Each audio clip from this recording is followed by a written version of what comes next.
typically you put your camera as close to your foreground subject as you can, your element. And in doing that, you make that element appear very large in the frame. And because you do that, it becomes the invitation to your viewer to step into your frame and enter and then begin to explore the rest of the frame. So setting up your foreground element is probably the single most important thing that you do when you're using a wide angle focal length. So what I have done is basically chosen this little water pocket right here as my foreground element. And what I wanted to do is to lead my viewer's eye straight out across the rock into the midground, into the little waterfall in the midground, and then into the forest on the other side of the river behind that. And so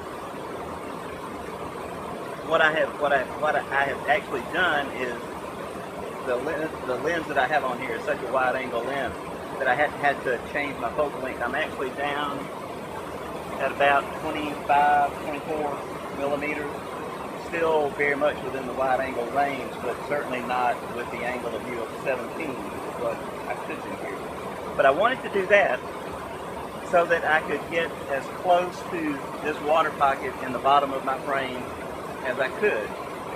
Physically, what I might think about doing would be to actually spread the legs on my tripod and actually lay the camera down almost even with the right.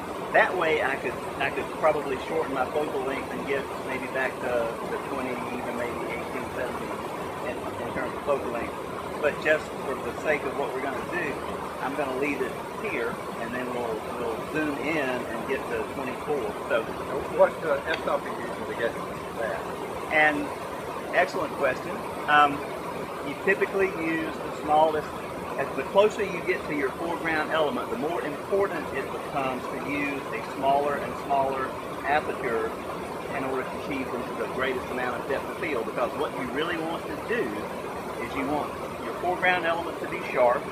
You want everything else in your frame to be sharp. And the first technique that helps you to accomplish that is using a very small aperture. So f22 is the aperture that I have chosen here. And I'm at ISO 100, so those are two of the three legs of my triangle, my exposure triangle. So at f22, given the composition that I have created, I'm shooting at 2/3 of a second, which is a nice shutter speed in terms of the flow of the water that we've got with us today. So those are the three legs of then my exposure triangle, and because of that, I have an overall exposure value of 1/3 of a stop darker than medium. And the reason I chose that is because I looked out across here and I said, well, the white water is obviously lighter than medium. There's some other things that might be pretty close to medium, the rock. You get over into the forest and it gets pretty dark. So overall, I think I probably have an exposure of somewhere around 1/3 of a stop darker than medium. So that's where I set the exposure value. So now the thing that I have to do is I have to choose the point at which I focus the lens itself. And the way that I go about doing that is by using what is called hyperfocal technique.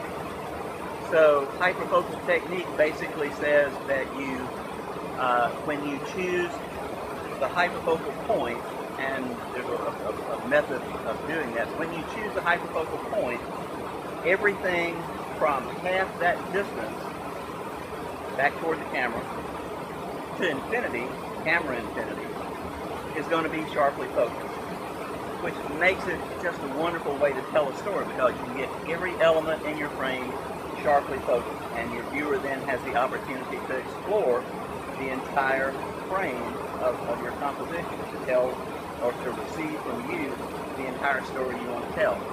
So, hyperfocal technique in my head says that if I focus somewhere about just on the top of that little cavity there where those rocks are, if I focus somewhere right about the top of that cavity, then everything from half that way back toward me, the camera infinity, is probably going to be sharp. Not probably, but it will be.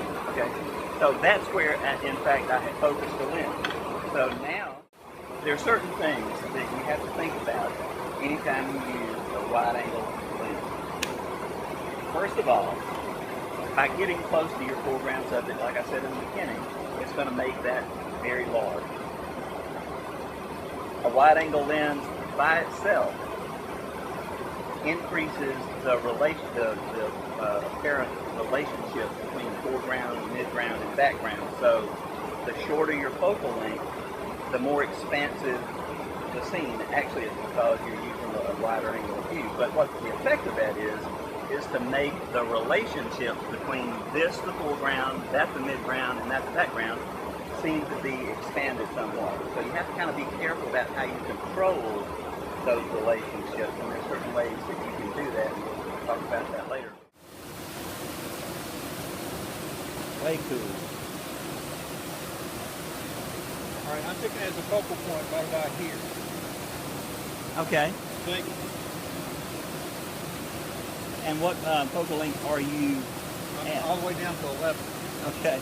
That probably is a pretty close choice.